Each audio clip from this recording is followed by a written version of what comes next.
اللہ رب العزت نے قرآن میں دیکھی کیا فرمایا، ما اصاب من مصیبت الا باذن اللہ ومن یؤمن باللہ یہدی قلبہ واللہ بکل شیء علیم۔ اللہ فرماتا ہے، کہتا ہے جو مصیبت بھی آتی ہے وہ اللہ کے اذن حکم سے آتی ہے، اور جو اللہ پر ایمان لائے تو اللہ اس کے دل کو ہدایت بخشتا ہے، اور اللہ ہر چیز کو جاننے والا ہے۔ تو ہر مصیبت اللہ کی طرف سے آتی ہے، لیکن جو شخص ایمان لائے اللہ پر، مطلب توحید پرست ہو، تو آزمائش اللہ کی طرف سے۔ اگر ہم توحید پر ہوں گے اس آزمائش میں تو اللہ کیا کریں گے، ہمارے دل کو ہدایت بخشیں گے۔ یاد رکھ، ہمیں اس مصیبت، اس مشکل، اس پریشانی، اس جو آفت یا بلا ہم پر وہ لاتا ہے، جو آزمائش لاتا ہے، اس میں ہم کو ثابت قدمی ملیں گے۔ یاد رکھ، تو اللہ نے خود فرما دیا کہ اللہ کی طرف سے مصیبت آتی ہے، لیکن اللہ تعالیٰ کسی کے دل کو اگر ہدایت دے دے، کسی بندے کو ایمان پر رکھ دے، تو بہرحال اس کی اللہ کی بڑی نعمت ہے، اور اللہ رب العزت جو ہے دل کو ہدایت بخشتا ہے، اور اللہ ہر چیز کو جاننے والا ہے۔ تو ظاہر سی بات ہے ہم کو یاد رکھیے توحید پر رہنا ہے، اور شرک جیسی بری اور خطرناک بیماری ہمارے اندر کبھی نہ آئے۔ اور یہ بات بھی میں رکھ دوں، یاد رکھیے کسی بھی عمل کو قبول ہونے کے لیے 3 کنڈیشن ہم لگاتے ہیں۔ سب سے پہلا توحید پر ہو، دوسرا خالص نیت سے کرے، اور تیسرا سنت کے مطابق ہو تو عمل قابل قبول ہے۔ یہ جنرل رولنگ ہے، جنرل اصول ہے، آپ یاد رکھ لیجیے۔ تو یہاں پہلا پوائنٹ بھی آ گیا اس کے اندر، یہ کہ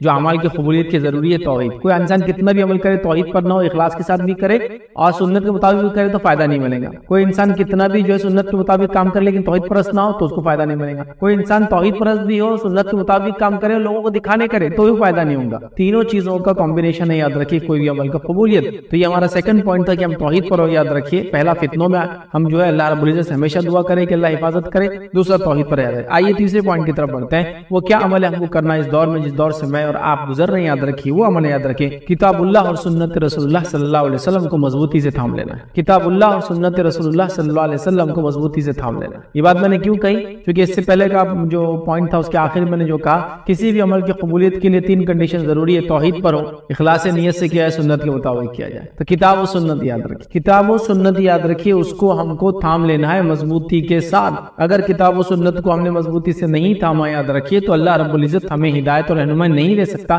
چونکہ ہدایت اللہ کی کتاب میں ہے۔ قرآن میں اللہ نے کیا فرمایا سنیے، قرآن کا حکم اللہ فرماتا ہے اور کہتا ہے قد جاءکم من اللہ نور و کتاب مبین۔ اللہ فرماتا ہے کہ اللہ کی طرف سے تمہارے پاس جو ہے نور اور کتاب مبین، کھلی کتاب آ گئی، مطلب قرآن نور ہے، ہدایت ہے اور کھلی کتاب آ گئی تمہارے پاس۔ اللہ کی طرف سے نور اور ایسی واضح کتاب آ چکی ہے جس کے ذریعے اللہ تعالیٰ ان لوگوں کو سلامتی کے راہوں کی طرف ہدایت دیتا ہے جو اس کی رضا کی اتباع کرتے ہیں، اور اپنے حکم سے اندھیروں سے نکال کر روشنی کی طرف لے جاتا ہے، اور صراط مستقیم کی طرف ان کی رہنمائی کرتا ہے۔ تو یہاں اللہ رب العزت نے واضح کر دیا کہ ہمارے پاس قرآن کی شکل میں نور آ گیا اور کھلی کتاب آ گئی۔ اللہ اس کے ذریعے جو اس کے راستے میں چلتا ہے ان کو ہدایت دیتا ہے۔ تو گویا قرآن وہ کتاب ہے، یاد رکھیے، ہمارے لیے کتاب ہدایت ہے۔ اگر اس کو ہم چھوڑ دیں گے تو یاد رکھیے دنیا میں کوئی کامیابی کا راستہ نہیں ہے۔ اکثر لوگ ہم دیکھتے ہیں اس کتاب کو چھوڑنے کے نتیجے میں دنیا میں ذلیل اور گمراہ ہوتے ہیں، اور آخرت میں یاد رکھیے بہت ہی سخت انجام ہوگا۔ یاد رکھیے، تو لہٰذا ہمیں چاہیے کہ قرآن کو ہم تھام لیں، قرآن کو اپنی زندگیوں کے اندر لے آئے، اور قرآن کے مطابق مکمل طور سے میری اور آپ کی لائف گزرے۔ یہ سب سے امپورٹنٹ ہے، یاد رکھیے۔ چلیے آگے بڑھتے ہیں، 4تھ پوائنٹ کی طرف بڑھتے ہیں، جو آج کی جدید دور میں جو فتنوں کا دور ہے، جو جس طرح کے حالات سے گزر رہے، کیا عمل ہم کریں؟ 4تھ کام کرنا ہے، دینی علم کو خوب حاصل کرنا ہے۔ توحید کا علم ہم نے دیکھ لیا، ضروری ہے توحید پر رہنا، اس کا علم ہوگا تو رہیں گے ہم۔ اس کے بعد کتاب و سنت کے مطابق عمل ہم نے دیکھ لیا، یاد رکھیے۔ اب ہم جو پوائنٹ دیکھ رہے ہیں وہ دینی علم کو حاصل کریں، مطلب من جملہ اسلام کا نالج گین کریں۔ یاد رکھیے یہ بے حد ضروری ہے، اس لیے کہ علم جو ہے نور ہے۔ یاد رکھیے، دیکھیے میں آپ کو مثال دیتا ہوں، علم کی مثال کیا ہے۔ اگر ایک جگہ اندھیرا اور آپ لکڑی لے رہے ہو، اس سے اندھیرے میں چلائے تو کیا اندھیرے کو مار لگے گا اس سے؟ نہیں۔ لیکن اگر اسی اندھیرے میں آپ چھوٹا سا بلب جلا دے تو وہ روشنی اندھیرے کو ختم کرنا شروع کر دیتے۔ تو علم یہی ہے، علم نور ہے، مطلب دنیا میں اندھیرا ہے۔ اگر اللہ رب العزت اپنی شریعت کو نازل نہ کرتا تو انسان تو کبھی ہدایت تک نہیں پہنچ سکتا، ہے نا۔ تو ظاہر سی بات ہے علم نور ہے، دین اور شریعت کا علم میں یہاں خاص طور سے کہہ رہا ہوں، اور اس کے علاوہ دنیاوی علم بھی اس میں شامل ہے، لیکن سب سے اول دین اور شریعت کا خوب علم حاصل کرے۔ یہ بے حد ضروری، یاد رکھیے، یہ وقت کی ضرورت ہے۔ یاد رکھیے آج لوگوں کو بیسیکلی طہارت کے ایشوز نہیں معلوم ہے، اس کے مسائل نہیں معلوم ہے نا۔ طہارت بنیادی چیز ہے، اس لیے کہ اس کے بغیر نماز روزہ مطلب جس کو کہیں گے نماز نہیں ہوتی ہے، یاد رکھیے، ہے نا۔ ہم جانتے ہیں اس تمام چیزوں کو، حج وغیرہ اس پر ڈیپینڈ ہے، طہارت وغیرہ کے مسائل یاد رکھیے، قرآن کی تلاوت اس سے جڑی، یاد رکھیے بہت سارے احکام ایسے۔ تو اسلام چاہتا ہے ذہنی طہارت ہو، مطلب ذہن پاک ہو، خیالات پاک ہو، جسم پاک ہو، کپڑے لباس پاک ہو، اطراف کا ماحول پاک ہو، محلے پاک ہو مسلمانوں کے، ہے نا۔ تو بہرحال ہمیں جو ہے دینی علم حاصل کرنا ہے۔ ہم دیکھیے بنیادی طور سے دینی علم اتنا ہم میں کمزور ہے کہ اگر نماز میں اگر رکعتیں زیادہ ہو جائے، کم ہو جائے، کوئی رکن چھوٹ جائے نماز کا، تو کیا کرنا ہے ہم کو پتا نہیں، بس لوگ جو بول رہے ہیں ہم وہ کر لے رہے ہیں، لیکن ہم کو نہیں پتا کہ سسٹمیٹیکلی مجھے اور آپ کو کیا کرنا چاہیے۔ جب اس طرح کا کوئی واقعہ ہو جائے تو ہمارے ساتھ. تو بہرحال یہ بڑی سوچ کی چیزیں یاد رکھیے، اس معاملے میں بہت گہرائی سے ہم کو سوچنا یاد رکھیے اور ہمیں جو ہے اس چیز پر عمل کرنا ہے، دینی علموں کو حاصل کرنا یاد رکھیے. اس لیے کہ یاد رکھیے اللہ رب العزت نے یہ حکم سورہ توبہ میں دیا، صحابہ کے تعلق سے آتا ہے. سورہ توبہ سورہ نمبر 9 آیت نمبر 122 میں اللہ نے دیکھی کیا فرمایا، کہا اللہ نے فرمایا پھر ایسا کیوں نہ ہوا کہ ہر فرقے میں سے کچھ لوگ دین میں سمجھ پیدا کرنے کے لیے نکلتے تاکہ جب وہ ان کی طرف واپس لوٹتے تو اپنے گھروں کو برے انجام سے ڈراتے، اس طرح شاید وہ برے کاموں سے بچتے رہتے. مطلب ایسا کیوں نہیں ہوا کہ صحابہ جہاں جن علاقوں سے تھے وہ کیوں نہیں آئے اور دین کا علم کیوں نہیں حاصل کیا، تاکہ وہ علم حاصل کرتے دین کا اور پھر جا کر اپنے گھر والوں کو سکھاتے. تو گویا یہاں حکم دیا گیا کہ دینی علم کے لیے نکلو، سیکھو اور جا کر سکھاؤ، ہے نا. نبی اکرم صلی اللہ علیہ وسلم فرمایا، بہت مشہور روایت ہے، طلب العلم فریضۃ علی کل مسلم، کہ علم کا حاصل کرنا ہر مسلمان کے لیے فرض ہے. یاد رکھیے اس کی طلب رکھنا، اس کی تڑپ رکھنا، اس کی سوچ رکھنا، اس کی کوشش کرنا ہمارے لیے بے حد ضروری ہے. یاد رکھیے آج ہم دیکھتے ہیں لوگ جھوٹی نبوت کا دعویٰ کر رہے ہیں اور اچھے خاصے مسلمان ان کے فالوورز بن جا رہے ہیں. لوگ جو ہے انکار حدیث کر رہے ہیں، مطلب ایک فتنہ ہی بہت بڑا کہ نبی اکرم صلی اللہ علیہ وسلم کی سنت کا انکار کر رہے ہیں اور لوگ اس کو مان لے رہے ہیں. یہ کہہ رہے ہیں کہ قرآن تو بڑا ہے تو ہم قرآن کو کیسے حدیث سمجھیں گے، لہٰذا ہم صرف قرآن کو مانیں گے. اور لوگ بڑے ہاں ٹھیک ہے بس صحیح بات ہے. اور لوگ دیکھ رہے، آپ دیکھ رہے پھر انکار حدیث کر رہے ہیں، مطلب حدیث کو چھوڑنے کے فتنے میں پڑ چکے ہیں، صرف قرآن کو ہمارے لیے کافی کہہ رہے ہیں. حالانکہ نبی اکرم صلی اللہ علیہ وسلم نے اس بات کی وضاحت کر دی تھی حدیث میں کہ ایک زمانہ آئے گا تم میں سے کچھ لوگ تکیوں سے ٹیک لگا کر بیٹھیں گے اور کہیں گے جو اللہ کی کتاب میں حرام ہے وہ حرام ہے اور جو اللہ کی کتاب میں حلال ہے وہ حلال ہے. ٹھیک ہے، تو آپ صلی اللہ علیہ وسلم یاد رکھو جن چیزوں کو میں بھی حلال قرار دوں حرام قرار دوں یہ ویسے ہی جیسے اللہ کی کتاب میں حلال اور حرام قرار دیا ہے. لیکن آج ہم دیکھ رہے لوگ فتنے میں پڑ رہے، کیوں؟ علم کی کمی کی وجہ سے. طہارت کے مسائل نہیں معلوم، روزے اور نماز کے مسائل نہیں معلوم. جو لوگ ریگولر نماز پڑھ رہے ہیں ان کو یہ نہیں پتا کہ نماز میں سجدے سہو اور وغیرہ وغیرہ وغیرہ کے مسائل کیا ہے. یہ بہت ہائی ٹائم ہے. ہم یہ سب گمراہیوں سے، اندھیروں سے، فتنوں سے، فساد سے اگر نکلنا چاہتے ہیں تو دین کا علم حاصل کرے اور اس کو عام کر دے. ہر طرف لوگ اپنے دین کو سمجھتے ہو، اس کے مسائل اس کی باریکیوں کو جانتے ہو، اور وہ باتیں جو ایک فرد کے لیے جاننا بے حد ضروری ہے. موٹی موٹی جو باتیں جس کو کہیں گے جیسے فرائض کو ادا کرنا، تو فرائض کو ادا کرنا سب کے لیے ضروری ہے. تو اس کے بارے میں اس کے مسائل جاننا سب کے لیے ضروری ہے. کب ہوتے ہیں، کب نہیں ہوتے، کیسے ہوتے، کن حالت میں چھوڑ سکتے، کن حالت میں کر سکتے، اگر کر رہے ہیں تو کب توڑ سکتے، اگر توڑے تو کفارہ کیا ہوگا، فدیہ کیا ہوگا، اس کی قضا کیا ہوں گی، سب معلوم ہونا چاہیے. لیکن آج ہم دیکھیے کچھ بھی نہیں پتا ہے لوگوں کو. تو میں نے یہاں تک دیکھا کہ حج کو جاتے ہیں اور اچھی خاصی تبلیغ رقم بھر کے حج کو جاتے ہیں اور انہیں حج کے مسائل کے بارے میں 100 روپے کی کتاب خرید کبھی پڑھی نہیں. اگر کوئی کہے کہ بھائی حج کے مسائل پہ کوئی کتاب خرید لو تو ان کو جان پہ آتا رہے اتنا پیسہ کہاں خرچ کریں گے. 2-2 4 لاکھ حج کے لیے کرتے ہیں لیکن 200 کتاب لے کر مسائل کو جاننے کی کوشش نہیں کرتے. بے حد ضروری ہائی ٹائم ہے دینی علم کو ہم خوب عام کرے اور اس کو حاصل کرے. آئیے 5واں کام جو ہم کو کرنا ہے اس دور میں یاد رکھیے وہ یہ مسلمانوں کی جماعت میں شامل رہنا اور تفرقے سے اجتناب کرنا، مطلب اختلاف سے بچنا ہے. مسلمانوں کی جماعت میں شامل رہنا ہے اور تفرقے بازی سے، جس کو ہم کہیں گے لڑائی جھگڑے سے، آپس میں اختلاف پیدا کرنے سے بچنا ہے. اس لیے کہ یاد رکھیے توحید کے بعد جو سب سے عظیم نعمت ہے جو اللہ ایک بندے پہ کرتا ہے وہ اتحاد ہے. آئیے اس کی دلیل میں آپ کے سامنے رکھتا ہوں کہ توحید کے بعد سب سے اہم نعمت اللہ تعالیٰ کی اتحاد ہے. روایت اس طرح سے کہ اللہ کے رسول صلی اللہ علیہ وسلم نے فرمایا کہ شیطان اس بات سے مایوس ہو چکا ہے کہ نمازی اس کی عبادت کریں گے، ہے نا، مطلب توحید پرست لوگ اس کی عبادت نہیں کریں گے، اس سے وہ مایوس ہو چکا ہے. لیکن وہ اس بات سے مایوس نہیں کہ ان میں جھگڑا لگائیں گا. تو پتہ ہی چلا کہ شیطان توحید پرست لوگوں کو اپنی عبادت تو نہیں کروا سکتا، لیکن جب عبادت نہیں کروا سکتا تو دوسرا کام کیا کریں گا، وہ اختلاف ڈالیں گا. تو اس لیے میں نے کہا توحید کے بعد سب سے امپورٹنٹ چیز کیا ہے، اتحاد ہے. اور شیطان کیا کر رہا ہے، توحید میں اگر خلل نہیں ڈال سکتا تو سیکنڈ پارٹ میں جا رہا ہے اور سیکنڈ اسٹیپ کیا ہے، اس کی اختلاف ڈالنا. اس لیے میں نے کہا کہ توحید کے بعد سب سے امپورٹنٹ چیز اتحاد ہے. تو ہم امت کو اختلاف میں نہیں ڈالیں گے، خود اختلاف میں نہیں پڑیں گے، اختلاف کی وجہ نہیں بنیں گے. لیکن یہاں ایک بات کلیئر کر دوں وہ یہ ہے، کوئی آدمی اگر صحیح بات بتائے جس سے لوگوں میں اختلاف ہو تو وہ ایک الگ مسئلہ ہے. ہم صحیح بات کہنے سے تو روک نہیں سکتے نا. جیسا کوئی کہے کہ بات توحید کی بات مت کیجیے اب اس سے اختلاف ہو رہا ہے، نہیں یہ تو ہوگا. کوئی کہے کہ ہم اتباع سنت کی بات مت کہیے اس سے اختلاف ہو رہا، نہیں ایسا. کوئی یہ کہے کہ قرآن کی بات مت کیجیے یار اس سے اختلاف ہو رہا، نہیں یہ تو کہیں گے ہم. اختلاف وہ چیزوں کے ذریعے کہ جو چیزیں قرآن و سنت کے خلاف ہو اور ان چیزوں کو ہم نے اپنے اندر اپنا لیا ہے اور وہ کر کے اختلاف پیدا ہوتا ہے. سمجھ میں آتا ہے کتاب و سنت پہ چلنے سے اختلاف نہیں ہوتا ہے کبھی بھی. لہٰذا ہم اتحاد کو تھامیں. فروعی مسائل کے اندر جو ایسی باتیں ہوتی ہے جو سیکنڈری لیول کی ہوتی ہے، جیسا عقیدہ پرائمری چیز ہے، اس کے بعد نماز روزہ زکات حج یہ فرائض پرائمری چیز ہے. اس کے کچھ فروعی مسائل ہوتے ہیں، سیکنڈری چیزیں ہوتی ہیں کہ فلاں چیز میں یہ چھوٹ ہے، یہ کر سکتے یہ نہیں کر سکتے. لیکن ان فروعی مسائل کو لے کے اتنا نہ جھگڑے کہ امت جو ہے آج سپلٹ اپ ہو چکی ہے. کئی فرقوں میں، کئی طبقوں میں، ٹوپیوں سے، شملوں کے کلر سے، ٹوپیوں کی ٹائپ سے، ڈریس کوڈ سے سمجھ میں آتا کون کس کو بلانگ کرتا ہے. ایسا نہیں ہونا چاہیے. ٹھیک ہے، تو اتحاد کو ہم قائم رکھیں، اس لیے کہ اگر اتحاد نہیں ہوگا، اختلاف ہوگا تو پھر بہت زیادہ مصیبت میں امت مسلمہ پڑ جائیں گی۔ اور میں سمجھتا ہوں اتحاد کے فائدے کیا ہیں زیادہ بتانے کی آپ کو ضرورت نہیں ہے۔ چھوٹی موٹی مطلب جس کو کہیں گے چھوٹی کلاسز کے اندر بھی جب ہوتے ہیں نا تو ایک واقعہ بتایا جاتا ہے، ایک باپ ہوتا ہے مرنے سے قریب ہوتا ہے، اس کو 5-7 بیٹے رہتے ہیں، سب کو 2-2 لکڑیاں لاؤ بولتا ہے، پھر ایک ایک لکڑی ہاتھ میں لو بولتا ہے، سب کو بولتا ہے توڑو، سب توڑ دیتے ہیں، پھر سب کو بولتا ہے وہ ایک ایک لکڑی جو دوسری لائے تھے سب جمع کرو، اس کا گٹھا بناؤ، اب توڑو، تو نہیں توڑتا ہے۔ تو یہ بات بالکل کلیئر ہے کہ اتحاد میں برکت ہے، اتحاد رحمت ہے، اتحاد میں ہماری بقا ہے، اور اختلاف زحمت ہے، اختلاف عذاب کا باعث ہے، اور اختلاف کے نتیجے میں ہم خود اپنے آپ کو برباد کریں گے، دشمن کی ہم کو ضرورت ہی نہیں یاد رکھیں، لہٰذا اتحاد بہت امپورٹنٹ چیز ہے۔ 6 پوائنٹ یاد رکھیے جو آج کے دور میں عمل کرنا ہے وہ یہ یاد رکھیے، فتنوں کے ایام میں یاد رکھیے خصوصی طور سے عبادت میں مشغول رہیے۔ یہ دور سے گزر رہا ہے، اختلاف بڑا ہی اختلاف اور فتنوں کا دور ہے، تو خصوصی طور سے کوشش کریں ہم کی عبادت میں مشغول رہے، اللہ رب العزت عبادت میں اپنے آپ کو مشغول کر لیں، یاد رکھیے۔ نبی اکرم صلی اللہ علیہ وسلم دیکھیے کیا فرمایا، یہ صحیح مسلم کی روایت آپ نے فرمایا رکھا، آپ نے فرمایا فتنوں میں عبادت کرنا ایسا ہے جیسے میری طرف ہجرت کرنا، مطلب فتنوں میں جو ہے انسان جب عبادت کرتا ہے اس کی مثال ایسی ہے کہ کوئی شخص نے نبی اکرم صلی اللہ علیہ وسلم کی طرف ہجرت کی، اور ہم سب جانتے ہیں کہ نبی اکرم صلی اللہ علیہ وسلم کی طرف جب ہجرت کا معنی یہ کیا، کسی زمانے میں جب نبی اکرم صلی اللہ علیہ وسلم کی طرف ہجرت کرتے ہیں تو ظاہر سی بات ہے فتنے فساد اور تکلیفوں میں لوگ آ جاتے ہیں، ٹھیک ہے، تو فتنوں کے وقت میں عبادت کرنا مطلب بڑا عمل ہے، اس لیے کہ ہر کوئی نہیں کر سکتا ہے، تو آپ فرمانا میری طرف ہجرت کرنے کے جیسے، سمجھ رہے ہیں؟ تو لہٰذا فتنوں کے دور میں ہم کیا کریں، کوئی عبادت میں دل لگا یاد رکھیں، اور خاص طور سے عبادت کریں، نماز ہے، روزہ ہے، زکوٰۃ ہے، حج ہے، اس کے علاوہ تمام عبادت نفلی ہے اور فرضی ہے، تمام عبادتوں کے فرائض ہے اور نوافل یاد رکھیے، اس میں خوب اہتمام کریں، چونکہ فتنوں کے دور میں عبادت اللہ رب العزت کو پسند ہے۔ یہ ایک بندے کو اللہ نے آزمائش میں ڈالا، اور اس آزمائش میں بھی اسی رب کو یاد کرتا ہے جس نے آزمائش میں ڈالا، اور ظاہر سے اللہ دیکھتا ہے اس بندے کو اور کہتا ہے کہ یہ تو میرا بندہ ہے،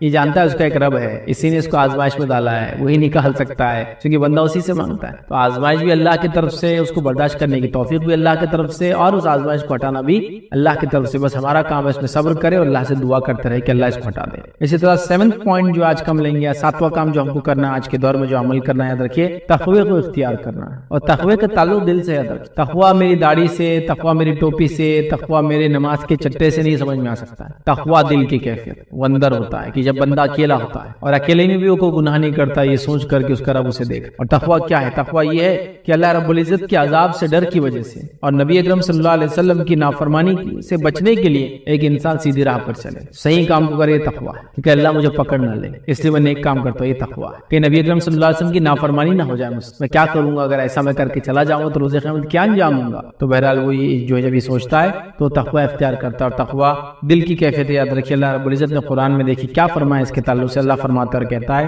تقوی کے تعلق سے یاد رکھیے، اللہ نے فرمایا یا ایھا الذین آمنوا ان تتقوا اللہ یجعل لکم فرقانا ویکفر عنکم سیئاتکم ویغفر لکم واللہ ذو الفضل العظیم۔ اللہ فرماتا اور کہتا ہے، سنیے اس کا ترجمہ، اے ایمان والو اگر اللہ تعالیٰ سے ڈرتے رہو گے تو وہ تمہیں ایک بصیرت اور حق اور باطل کا فرق عطا کرے گا۔ اے لوگوں جو ایمان لائے ہو، کیا فرمایا یا ایھا الذین آمنوا ان تتقوا اللہ، اگر تم اللہ سے ڈرو گے تو اللہ تعالیٰ تم کو کیا کریں گے، یجعل لکم فرقانا، تمہیں فرق عطا کرنے والی چیز عطا فرمائیں گے، اور وہ کیا ہوں گی، فرق عطا کرنے والی چیز عطا فرمائیں گے، مطلب حق اور باطل میں ڈیفرینشیٹ کرنے کی صلاحیت انسان کو ملتی ہے جب وہ ایمان کے بعد تقوی اختیار کرتا ہے۔ حق اور باطل میں اللہ فرماتا اور کہتا ہے یجعل لکم فرقانا، وہ تم کو ایک فرق کرنے والی چیز عطا کر دے گا۔ پھر فرق کیا فرمایا، ویکفر عنکم سیئاتکم، اور تم سے تمہارے گناہوں کو معاف کر دے گا۔ پھر فرمایا ویغفر لکم، اور تمہاری مغفرت کر دے گا۔ پھر فرمایا واللہ ذو الفضل العظیم، اللہ بڑے فضل کا مالک۔ تو یہاں اس آیت میں بتایا گیا کہ اگر ایمان کے بعد تقوی اختیار کرتے ہیں تو اللہ رب العزت ہم کو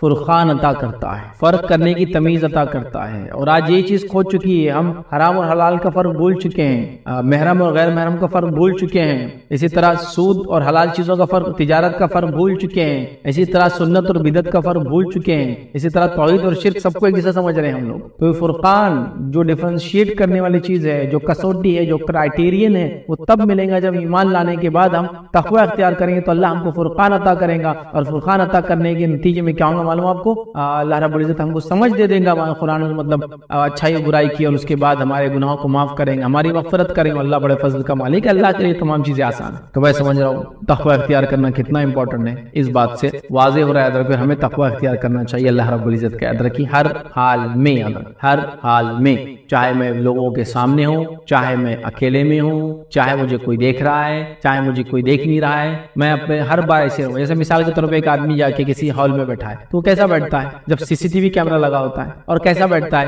جب وہ نہیں ہوتا ہے. لیکن اگر آپ کو یہ بتاؤ کہ CCTV کیمرہ ہمیشہ لگا ہے تو آپ صحیح کام کرتے ہیں نا، غلطیوں سے بچتے ہیں. اسی طرح یاد رکھیے اللہ رب العزت CCTV تو ایک بڑی ہیچ مثال ہے. اللہ رب العزت ہر چیز سے باخبر ہے، خیالات ہمارے ذہن میں کیا ہوتے ہیں اس سے باخبر. تو بہرحال ہمیں چاہیے کہ ہم اللہ کا تقوی اختیار کریں، اس کے بڑے فائدے. اسی طرح جو ہے 8th پوائنٹ یا 8واں کام جو ہم کو کرنا ہے آج کے دور میں جو فتنوں کا دور ہے، یہ دور جس سے ہم گزر رہے ہیں، یاد رکھیے وہ کام یاد رکھے کثرت سے توبہ اور استغفار کرنا ہے. کثرت سے توبہ اور استغفار کرنا، بہت زیادہ توبہ اور استغفار کرنا، کیونکہ جب انسان توبہ اور استغفار کرتا ہے اللہ رب العزت ایسی قوم کو عذاب نہیں دیتا. آئیے اللہ کیا فرماتا ہے قرآن کے اندر سنیے. اللہ فرماتا ہے، کہتا ہے سورہ انفال سورہ نمبر جو ہے 8 اور آیت نمبر 33 میں اللہ فرماتا ہے، کہتا ہے وَمَا كَانَ اللَّهُ مُعَذِّبَهُمْ وَهُمْ يَسْتَغْفِرُونَ، کہ اللہ تعالیٰ کیوں کسی قوم کو عذاب دیں گا جبکہ وہ اس سے معافی مانگتے استغفار کرتے ہیں. کیا فرمایا اللہ نے؟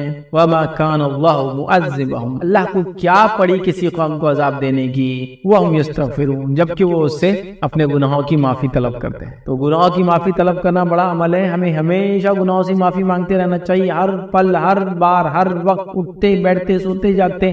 نبی اکرم صلی اللہ علیہ وسلم گناہ نہیں کرتے تھے، معصوم تھے، خطاؤں سے، گناہوں سے پاک تھے. آپ یاد رکھیں اس کے باوجود بھی آپ 70 to 100 ٹائمز روایت میں آتا ہے توبہ اور استغفار کرتے ہیں. تو یہ ہم کو ٹریننگ تھی ایکچولی کہ امت کیا کرے. ہم تو کتنے گناہ کر رہے دن اور رات. نبی اکرم صلی اللہ علیہ وسلم معصوم ان خطا ہونے کے باوجود بھی معافی مانگ رہے ہیں. تو ہمیں گناہ ہوتے معاف کر دینا. اور جب اللہ کیا فرما رہا ہے، اللہ کو کیا پڑی کسی قوم کو عذاب دینے کی جبکہ وہ استغفار کرتے ہیں. کثرت سے استغفار کرنے والے بن جائے. استغفار کے ان گنت فائدے یاد رکھیے. میں جو ٹاپک آپ کے سامنے رکھ رہا ہوں یاد رکھیے 8 پوائنٹ ہے، آگے اور 2 بھی ہے. یہ ہر پوائنٹ پہ میرا ایک کمپلیٹ لیکچر ہے. تقویٰ آپ اس سے پورا کمپلیٹ لیکچر ہے میرا. صبر اس پہ کمپلیٹ لیکچر ہے، ٹھیک ہے. توبہ استغفار اس پہ کمپلیٹ لیکچر ہے. آپ کوئی بھی پوائنٹ اٹھا لیجیے اس کے اندر سے. علم اس پہ کمپلیٹ لیکچر ہے، علم کی اہمیت. تو ہر پوائنٹ پہ یاد رکھیے میرا ایک کمپلیٹ مکمل لیکچر ہے، ٹھیک ہے. تو آپ ان کو تلاش کیجیے. جیسے پناہ مانگنے والی دعائیں ساری ملیں گے آپ کو، پورے جتنے پوائنٹس ہیں اس کو لیکچر، ٹھیک ہے. تو خاص طور سے توبہ اور استغفار. توبہ کا میننگ کیا ہے؟ ایک راستے سے چل رہا تھا انسان، وہ راستے سے پلٹ گیا، مطلب گناہوں کے راستے پہ تھا، اپنے آپ کو پلٹ گیا، نیکی کی طرف ہو گیا. استغفار کیا ہے؟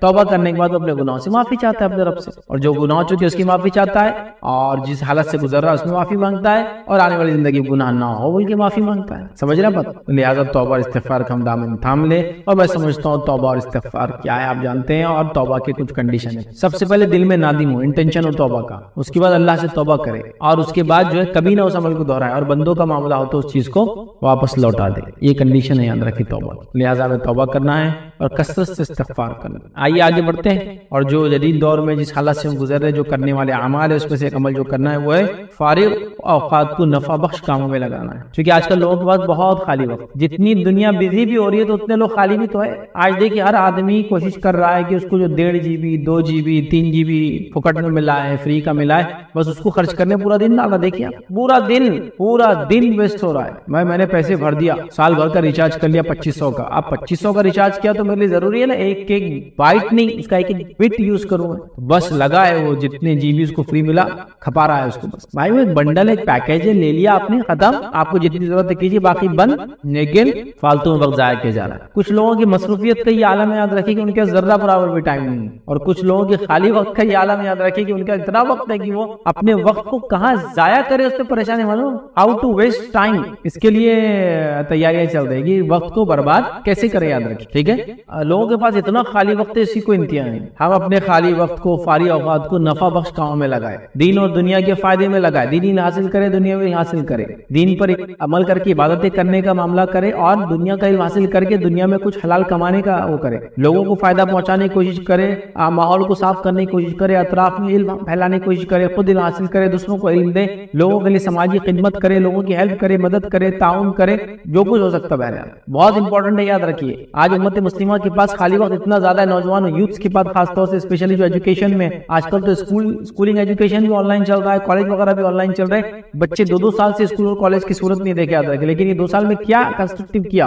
بس ایک چیز کی کہ انسان نے اپنے جسم پہ چربی چڑھا لیا 2 سال میں، بس پڑھے ہیں، بس کھا رہے پی رہے اوبیز بن گئے، کوئی ہنر نہیں، کوئی فن نہیں، کوئی ایکسٹرا کیریکولم ایکٹیویٹی نہیں، کوئی اسکل ڈیولپمنٹ نہیں، کچھ بھی نہیں، خالی وقت کو برباد کرے۔ تو اپنے خالی وقت کو صحیح کاموں میں لگاؤ، اللہ کے ذکر میں لگاؤ، تلاوت قرآن میں لگاؤ، اللہ کی عبادت میں لگاؤ، اسکول کالج کا نالج حاصل کرنے میں لگاؤ، اس کے علاوہ جتنے بینیفیشل نالج ہے اس کو گین کرو، نالج کو ڈیسیمنیٹ لوگوں میں پھیلاؤ، لوگوں کے اندر اچھی عادتوں کو ڈالنے کی کوشش کرو، لوگوں کو اچھائی کا حکم دو، برائی سے روکو۔ کیا کچھ نہیں کرنا ہے ہم کو؟ آج امت مسلمہ ایجوکیشن میں کہاں ہے دیکھیے آپ، بزنس میں کہاں ہے آپ دیکھیے آپ، دنیا کے اندر کیا حال ہے ہمارا۔ تو اپنے خالی وقت کو، فارغ اوقات کو صحیح جگہ لگانا بہت بہت امپورٹنٹ چیز ہے، اس کو ذہن میں رکھیں۔ آئیے 10واں اور آخری پوائنٹ جو میں آپ کے سامنے آج رکھوں گا وہ یہ ہوں گا، جو اعمال جو ہم کو کرنا ہے، جن دور سے ہم گزر رہے ہیں، اس میں صبر کرنا اور جلد بازی سے کام نہ لینا، صبر کرنا۔ صبر بڑی اہم چیز ہے، یاد رکھیں، کیونکہ اللہ کی مدد کا تعلق صبر سے ہے۔ اللہ کی مدد صبر کے بعد آتی ہے، یاد رکھیے۔ کوئی تکلیف آئی، کوئی مصیبت آئی، دکھ آئی، پریشانی آئی، فتنہ آیا، بیماری آئی، بزنس ڈوب گیا، سب کچھ ہوا، صبر کرنا ہے، نتیجہ ہے مدد آئی ہے اللہ تعالیٰ کی۔ آئیے نبی اکرم صلی اللہ علیہ وسلم کیا فرماتے ہیں، یاد رکھیے، حدیث کے الفاظ دیکھیے، اس طرح سے آپ صلی اللہ علیہ وسلم فرمایا، کہا اور یقین کر لو مدد صبر کے ساتھ آتی ہے، اور یقین کر لو اللہ کی مدد صبر کے ساتھ آتی ہے۔ اور پھر فرمایا، اور پریشانی کے بعد خوشحالی یقینی ہے، مطلب پریشانی کے بعد اچھا وقت اللہ تعالیٰ لاتا ہے، اور ہر تنگی آسانی اور آسودگی کو لاتی ہے، ہر تنگی اس کے بعد فراوانی کو لاتی ہے، مطلب جب پریشانی میں ہوں گے، تنگی میں ہوں گے تو اس کا اچھا دور بھی آئے گا۔ تو یہاں جو بات بیان کی، اور یقین کر لو مدد صبر کے ساتھ آتی ہے، مطلب اللہ تعالیٰ کی طرف سے مدد تبھی ملتی ہے جب بندہ صبر کرتا ہے، یاد رکھیے، بغیر صبر کے اللہ کی مدد نہیں آتی، بات یاد رکھیے۔ تو ہمیں صبر کرنے والا بننا ہے، اور صبر ایک اللہ رب العزت کی طرف سے عطا کردہ بڑی عظیم نعمت ہے، یاد رکھیے۔ میں اپنے لیکچر سے بار بار کہتا ہوں، 2 نعمتیں ایسی جس کو مل جائے اللہ کی بڑا جس کو کہیں گے فضل ہے اس بندے پر، پہلا ہے صبر اور دوسرا شکر۔ صبر اور شکر بڑے عظیم نعمت ہے، اور نبی اکرم صلی اللہ علیہ وسلم اس کو یوں بیان کر فرمایا، مومن کا معاملہ بھی بڑا عجیب ہے، مومن کا معاملہ بڑا عجیب ہے کہ جب اللہ اس کو فراوانی دیتا ہے، خوشحالی دیتا ہے، اچھائی دیتا ہے، تو اس کا شکر ادا کرتا ہے، اور یہ اس کے لیے اچھی بات ہے، اجر اس سے اس کو ثواب ملتا ہے۔ اور جب اللہ اس کو آزماتا ہے تو اس میں صبر کرتا ہے، اور اس کی وجہ سے بھی اس کو ثواب اور اجر ملتا ہے۔ تو گویا ہمارے کو اللہ نے اگر کچھ دیا تو اس کا شکر ادا کیجیے، اس پہ ثواب ملتا ہے، اور اگر مصیبت میں ڈالا تو صبر کیجیے، اس کا بھی ثواب ملتا ہے۔ تو صبر بڑا امپورٹنٹ پوائنٹ ہے، یاد رکھیے۔ تو ہمیں خوب سے خوب صبر کرنا چاہیے، یاد رکھیے، اور جلد بازی سے کام نہیں لینا چاہیے، کیونکہ جلد بازی سے کام لینے کے چکر میں، یاد رکھیے، بہت سی بار اچھے خاصے کام برباد ہو جاتے، بگڑ جاتے، تحریکیں برباد ہو جاتی ہے، ملک برباد ہو جاتے، انسٹیٹیوشنز برباد ہو جاتے، شخصیتیں برباد ہو جاتی، گھر برباد ہو جاتے ہیں، ہے نا۔ بیوی کو شوہر نے کسی حال میں دیکھ لیا، بغیر پوچھے کہ وہ ایسا کیوں اور کیا، طلاق دے دی، بس صبر کرتا، تھوڑا پوچھ لیتا ہے کیا ہوا۔ کسی قوم کے بارے میں کسی قوم نے افواہ اڑا دی، فلاں لوگوں نے فلاں کیا، بغیر صبر کیا آپ نے کچھ بھی کر دیا، بعد میں پچھتا رہے کہ یہ غلطی کیسے ہوگی ہم سے۔ صبر بڑی اہم چیز ہے، یاد رکھیں، صبر بڑی اہم چیز ہے۔ تو صبر کا دامن کبھی نہ چھوڑے، اور جلد بازی سے بالکل بھی کام نہ لے۔ آج کے دور میں جو کہ فیک نیوز کا دور ہے، آج کا دور جھوٹ بولنے کا دور ہے، آج کے دور میں کوئی کسی کو قتل کرتا ہے، کوئی مرتا ہے، کوئی مارتا ہے، کسی کو پتہ نہیں کیا ہو رہا ہے۔ تو اس دور میں یاد رکھیے صبر بڑی اہم چیز ہے، یاد رکھیے، اور صبر کے ساتھ راسخ علم کے ساتھ قدم اٹھانے کی ضرورت ہے۔ یہ ہوائی باتوں، fake news, media, social media, what's app university کا دور ہے بہرحال، جس کے اندر بہت ہی کچھ بھی چالو، یاد رکھیے، کوئی اتھینٹسٹی نہیں، یاد رکھے۔ تو لہٰذا صبر بڑی اہم چیز ہے، یاد رکھیے، صبر بیماری پر، صبر تکلیف پر، صبر موت پر، صبر فتنے پر، صبر فساد پر، صبر بزنس کے ڈوبنے پر، صبر کسی اعضاء کے کھونے پر، صبر ہر چیز پر صبر ہے، یاد رکھیے، اور صبر کا بڑا اجر ہے، یاد رکھیے۔ تو لہٰذا ہم صبر کریں۔ تو یہ 10 پوائنٹ تھے، یاد رکھیے، جو آج میں نے مناسب سمجھے دور حاضر میں کرنے والے اعمال۔ پہلا ہم نے دیکھا فتنوں کے اندر ہم جو اللہ سے مدد طلب کریں، ہمیشہ دعا کریں کہ اللہ فتنوں کو ہٹائے ہم سے دور۔ دوسرا ہم نے دیکھا عقیدہ توحید پر راسخ رہے۔ تیسرا ہم نے دیکھا کتاب و سنت کو مضبوطی سے سامنے۔ چوتھی بات ہم نے جو سیکھی، یاد رکھیے، دیکھا جو عمل کرنا ہے، یاد رکھیے، دینی علم کو خوب حاصل کرے۔ 5th پوائنٹ دیکھا ہم نے مسلمانوں کی جماعت سے جڑے ہوئے اختلاف سے بچتے رہے۔ 6th پوائنٹ جو آج ہم نے دیکھا، یاد رکھیے، وہ یہ تھا کہ فتنوں کے ایام میں خصوصی طور پہ عبادت کرے اللہ تعالیٰ کی۔ 7th پوائنٹ ہم نے دیکھا تقوی اختیار کرے۔ 8th پوائنٹ ہم نے دیکھا، یاد رکھیے، کثرت سے توبہ استغفار کرے۔ 9th پوائنٹ دیکھا فارغ وقت کو، ایمٹی ٹائم کو، خالی ٹائم کو، فری ٹائم کو صحیح جگہ استعمال کرے۔ اور 10th پوائنٹ ہم نے صبر دیکھا بہرحال۔ اور اس کے بعد یہ بھی پوچھے اگر وہ منع کر رہا ہے تو کیا صرف رمضان کے حد تک نہ رکھوں یا بعد میں کنٹینیو اس کو کر سکتا ہوں؟ جیسا فار ایگزامپل کہ ابھی جو شہر میں رہتا ہوں اورنگ آباد، یہاں گرمی بہت زیادہ ہوتی ہے گرمیوں کے دنوں میں، جیسا ابھی ٹیمپریچر 38، 39، 40 تک جاتا ہے۔ تو اگر کوئی ڈاکٹر ڈاکٹر ریکمینڈ کرے کسی پیشنٹ کو کہ ابھی روزے رکھنا تمہارے لیے جان کے لیے خطرہ ہے، لیکن تم سردی کے دن میں ان روزوں کی قضا کر سکتے ہو، تو پھر چونکہ ڈاکٹر ریکمینڈ کر رہا ہے، اس کی جان کو خطرہ ہے، تو پھر وہ روزے چھوڑ دے گا اور اس کے بعد سردیوں کے اندر اس روزوں کو رکھ سکتا ہے۔ تو ایک تو پوچھنا پڑے گا روزے کیوں نہ رکھو، ڈاکٹر ریزن بتائیں گا، تو آپ روزے چھوڑنا اگر ڈاکٹر ریکمینڈ کر رہا ہے کہ آپ کی جان کو خطرہ ہے مت رکھیے تو آپ پھر مت رکھیے۔ اس کے بعد کیا بعد میں رکھ سکتے ہیں، اس سے یہ بھی پوچھیے، مطلب بعد میں کب رکھ سکتے ہیں، پھر مطلب کون سا موسم، کیسی حالت کے بعد، جیسے کہ 3 مہینے دوا کھا لیجیے پھر رکھ سکتے ہیں، 6 مہینے کے بعد انشاءاللہ رکھ سکتے ہیں، اگلے سال سے پہلے رکھ سکتے ہیں، وہ پوچھ لیجیے۔ تو پھر وہ کر لیجیے کہ آپ قضا کر لیجیے اس کو جو روزے بیماری کی وجہ سے چھوٹتے ہیں، اور اگر ایسی بیماری ہے کہ وہ ختم ہی نہیں ہو رہی ہے بعد رمضان بھی، تو پھر آپ فدیہ دے دیجیے۔ مطلب چانسز نہیں ہے کہ پھر کبھی صحت ملے، جیسا بہت سارے لوگ شوگر کے مریض ہوتے ہیں جس کو خاص طور سے ٹائپ 1 کی شوگر ہوتی ہے، یاد رکھیں، جس میں انسولین وغیرہ بہت ہائی ڈوز ہوتا ہے، کئی انجیکشن ہوتے ہیں، تو بیچارے نہیں رکھ پاتے ہیں۔ تو آپ ڈاکٹر سے پوچھیں وہ کیوں کہہ رہا ہے، وہ ڈاکٹر آپ کو بتائیں گا۔ اگر واقعی میں آپ کی جان کو خطرہ ہے تو پھر آپ روزے نہ رکھیں، اس کا یا تو قضا کر لیں یا پھر اگر ہمیشہ نہ رکھ پائے تو فدیہ دے دے کر۔ نیکیوں کو برباد کر دینے والے یوں تو کئی اعمال ہیں جو احادیث میں بتائے گئے کہ یہ عمل کرنے سے نیکیاں برباد ہو جاتی ہے، قرآن نے کئی عمل بتائے کہ یہ عمل کرنے سے نیکیاں برباد ہو جاتی ہیں، لیکن ان تمام میں سے میں نے 15 ایسے عمل چنے جن عمل کے کرنے سے اللہ رب العزت یا تو کچھ حصہ نیکیوں کا یا مکمل نیکیاں مٹا دیتا ہے۔ اور ظاہر سی بات ہے ایک مومن کی جمع پونجی یہ نیکیاں ہی ہوتی ہے، اگر یہ نیکیاں اس سے چھین لی جائے یا نیکیاں چلی جائے یا انسان عمل اپنی زندگی میں کرتا رہے لیکن اس کو یہ نہ پتا ہو کہ کون سے عمل کرنے سے نیکیاں برباد ہو جاتی ہے، اور وہ جب اللہ رب العزت کے پاس پہنچے اور اس کے نام اعمال میں نیکیاں تو ہو لیکن وہ ختم کر دی جائے۔ جن اور جادو کی حقیقت اس عنوان پر چند باتیں رکھنے کی کوشش کروں گا۔ بہرحال اس عنوان کی ضرورت کیوں محسوس ہوئی؟ اکثر لوگ اس تعلق سے سوال کرتے ہیں کہ اس عنوان کی ضرورت کیوں محسوس ہوئی۔ ہوتا یوں ہے کہ اس تعلق سے لوگوں کو چونکہ علم نہیں ہوتا اس مسئلے کے تعلق سے جن اور ان کی حقیقت کیا ہے، جادو کیا ہوتا ہے، تو عموماً بہت سی بار یوں ہوتا ہے کہ لوگ غلط فہمی ملوث ہو کر بہت سی بار غلط کاموں میں لگ جاتے ہیں، اور اکثر یوں ہوتا ہے کہ لوگ شرک اور بدعت کی طرف مائل ہوتے ہیں، برے کاموں کی طرف مائل ہوتے ہیں، اور وہ کام کر بیٹھتے ہیں جو شریعت جس کی اجازت نہیں دیتا، اور بعد میں جب انہیں صحیح چیز کا علم ہوتا ہے تو بہت پچھتاتے ہیں۔ تو کیوں نہ ہو کہ ہم وہ چیز کو پہلے ہی جان لیں جو عقیدے کو بگاڑنے میں آج اس معاشرے میں سب سے زیادہ اہم رول ادا کر رہی ہے۔ جو عقیدے میں بگاڑ آ رہا ہے لوگوں کی، وہ اسی قسم سے آ رہا ہے کہ لوگوں کو جنوں کی حقیقت نہیں پتہ، جادو کیا ہے، اس کا علاج کیسے ہوتا ہے علم نہیں ہے۔ لوگ سمجھتے ہیں کہ شریعت اسلامیہ نے اس معاملے میں ہم کو یوں ہی چھوڑ دیا، بھٹکنے دیا، اور وہ کہتے ہیں کہ بھائی یہ معاملہ اس سے حل نہیں ہونے والا، ہمیں کچھ اور کرنا ہوگا۔ تو یاد رکھیں شریعت اسلامیہ ایک مکمل دین ہے، ایک مکمل دین ہے، اس نے کسی چیز کو نہیں چھوڑا۔ انسانی زندگی کے تعلق سے جو بھی مسائل ہیں اس دین نے اس کو ایڈریس کیا، اس دین نے اس سے مخاطبت کی اور اس چیز کو بتایا، اور کس طرح سے صحیح عقیدہ رکھا جائے اور کیا چیز غلط ہے اس کے تعلق سے تفصیلات دی۔ تو بہت سی بار یوں ہوتا ہے کہ لوگ چونکہ غلط فہمی ملوث ہوتے ہیں، وہ سمجھتے ہیں کہ اب اس کا کوئی حل نہیں ہے، لہٰذا پھر وہ یہاں اور وہاں ایسے اور ویسے کے پاس جاتے ہیں جو ان کو اللہ اور اس کے رسول کے نام پر، اللہ کی کتاب کے نام پر، شریعت کے نام پر، قرآنی آیتوں کے نام پر پھر لوٹ اور کھسوٹ کا بازار گرم کرتا ہے۔ اور یوں تو جتنے معالج اس معاشرے میں پائے جاتے ہیں سبھی قرآن حدیث سے علاج کرتے ہیں، لیکن افسوس صحیح طریقہ کوئی اس میں اپناتے نہیں تھے، اللہ ماشاء اللہ کہ چند لوگ اس تعلق سے جو ہے صحیح رویہ اختیار کرتے ہیں۔ تو آئیے اس کی حقیقت کیا ہے؟ کیا رسول اللہ صلی اللہ علیہ وسلم کے زمانے میں واقعات ہوئے؟ آپ صلی اللہ علیہ وسلم نے کیا کیا، کس چیز کا حکم دیا، شریعت مطہرہ نے اس معاملے میں کیا گائیڈ لائنز دی، کیا ہمیں جو ہے باتیں بتائی کہ کس چیز پر عمل کریں؟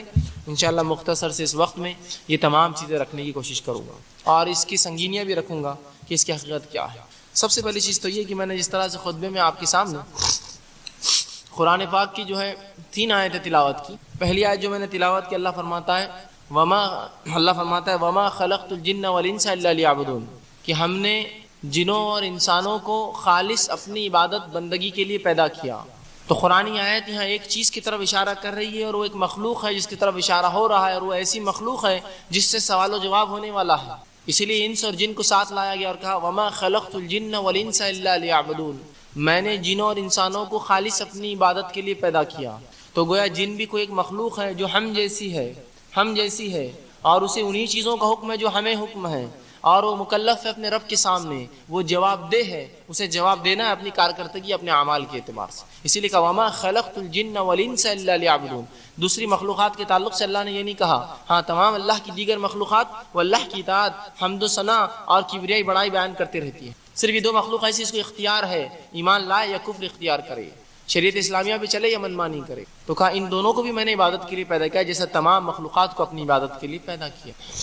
اس طرح اللہ رب العزت سورہ ہجر کی آیت نمبر 27 میں فرماتا ہے اور کہتا ہے، اللہ فرماتا ہے وَالْجَانَّ خَلَقْنَاهُ مِنْ قَبْلُ نَارِ السَّمُومِ، کہ ہم نے جنوں کو انسان سے پہلے پیدا کیا، ہم نے جنوں کو انسان سے پہلے پیدا کیا اور بنا لو والی آنکھ سے پیدا کیا۔ تو یہاں ان کی تخلیق کے تعلق سے تفصیلات آ رہی ہے کہ ان کی تخلیق ہم نے کیسے کی۔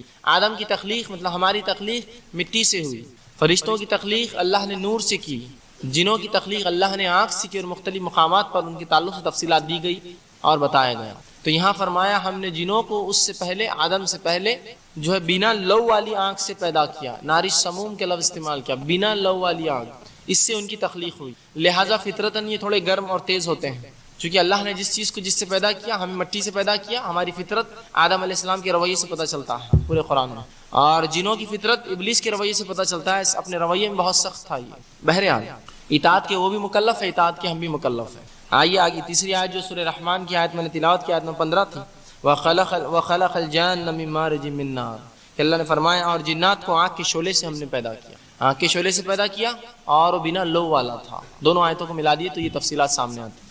تو گویا ان کی بھی تخلیق ہوئی، اور یہ بھی ایک مکلف مخلوق ہے، رب کے سامنے جواب دہ ہے اپنے اعمال کے اعتبار سے۔ ٹھیک ہے، بہت سے لوگ سوال کرتے ہیں کیا جن مکلف ہے، سزا اور جزا؟ ہاں، ان کے تعلق سے بھی تمام وہی چیزیں جو ہمارے تعلق سے ہیں۔ اب آئیے ہم امت کا یہ حال دیکھتے ہیں اس مسئلے میں کہ امت افراط اور تفریط کی شکار ہے اس مسئلے میں۔ کچھ لوگ وہ ہوتے ہیں جو سرے سے ان کا انکار کرتے، کہتے ہیں نہیں ایسی کوئی مخلوق ہے ہی نہیں، یہ فالتو چکر میں مت جائیے آپ۔ کچھ لوگ وہ ہیں جو اتنے ان کے پیچھے پڑ جاتے ہیں کہ گھر کا لوٹا بھی ہل جائے تو کہتے ہیں ہاں جنہوں نے ہلایا ہوگا۔ تو ایک افراط حدوں سے آگے، بس ہر چیز انکار کہ نہیں ایسا ہو ہی نہیں سکتا، جو دکھتا نہیں وہ کیسے ہو سکتا۔ اور دوسرے تفریط کہ بس کچھ بھی ہوا تو تقدیر قسمت کو ان کے پاس مانا نہیں، قدر اور قضا، بس جنہوں نے کیا ہوگا جادو سے ہوگا فلاں۔ یہ دونوں کا موقف اور رویہ غلط ہے۔ آئیے شریعت کا اس میں کیا موقف ہے، شریعت ہمیں کیا چاہتی ہے، شریعت نے کیا معاملات دیے، میں آپ کے سامنے آج وہ رکھنے کی کوشش کروں گا۔ عموماً بہت سی باتیں اس درس میں ایسی آئیں گی، قابل غور بھی ہوں گی اور انسان کو تعجب میں بھی ڈالیں گے، لیکن یاد رکھیے یہ تمام کی تمام باتیں بدلیل آپ کے سامنے رکھنے کی کوشش کروں گا۔ یا تو اللہ کی کتاب سے اس کے حوالے دوں گا، یا رسول اللہ صلی اللہ علیہ وسلم کی احادیث صحیحہ سے اس کے حوالے دینے کی کوشش کروں گا، لیکن ہوتا ہے۔ تو آئیے اب ان لوگوں کا موقوف جو انکار کرتے اس مخلوق کا اور کہتے نہیں ایسی کوئی مخلوق ہے نہیں، جو گرم مزاج آدمی مرد ہوتے ہیں یا آدمی ہوتے ہیں یا انس ہوتے انسان ہوتے ہیں، بس وہی جن یہاں مراد ہے، جبکہ رب العزت فرق کرتا وما خلقت الجن والانس، فرق کیا وخلق الجان، اور ہم نے جن کو پیدا کیا، یہاں فرق بتایا جا رہا ہے واضح، یہاں فرق واضح ہے۔ پھر بھی لوگ کہتے ہیں نہیں غصے والے انسان جن ہیں اور سادے انسان وہ انس ہیں۔ یاد رکھیے اس کی کوئی دلیل نہیں ہے، یہ بنا سر پیر کی منمانی تفسیر اور بات ہے، جو بہت سے لوگ آپ دیکھیں گے تفسیروں میں بھی یہ غلطی کر چکے ہیں۔ تو اللہ رب العزت نے ان دونوں کو الگ الگ گنوایا، سورۃ الجن میں ان کا واقعہ گنوایا، اور رسول اللہ صلی اللہ علیہ حدیث شریفہ میں بار بار اس کا تذکرہ آیا۔ پتہ نہیں پھر بھی امت کیوں اس معاملے میں افراط و تفریط کی شکار ہے۔ تو کچھ لوگوں کا موقف یہ ہوتا ہے کہ نہیں جو دکھتا نہیں ہے اس کو ہم مانتے نہیں ہیں۔ آج کے جدید دور کے اندر جدید سائنسی علوم کو پڑھ کر، عصری علوم حاصل کر کے وہ سمجھتے ہیں ہم نے بہت بڑا جو ہے خلا جیت لیا، اور اب ہم کو سب سمجھ میں آ گیا، سچ کیا ہے، جھوٹ کیا ہے، غائب کیا ہے اور ظاہر کیا ہے، باطن کیا ہے، بس ہم کو اب سب پتہ ہے، لہٰذا جنوین کچھ بھی نہیں ہوتا، اس لیے کہ سائنس سے یہ پروف نہیں ہو سکتے، اور جب تک ہم کسی چیز کو دیکھتے نہیں ہم اقرار نہیں کرتے اس کا۔ ایسے بھی تھوڑے لوگ آخری دلیل لڑاتے ہیں۔ آئیے ہم دیکھتے ہیں کیا واقعے میں انسان زندگی میں اپنے وہ چیزیں جس کو دیکھ نہیں پاتا، چھو نہیں پاتا، محسوس نہیں کرتا، کیا انکار کرتا ہے؟ آئیے دیکھتے ہیں ہم عام زندگی میں تو وہ چیزیں جن کو نہ چھو پاتے ہیں، نہ محسوس کر پاتے ہیں، نہ جان پاتے ہیں، ایمان رکھتا ہے، لیکن دین کے معاملے میں نہیں وہ تو سب دکھتے وکھتے نہیں، نہ سب فالتو باتیں وہ نہیں ماننا چاہیے۔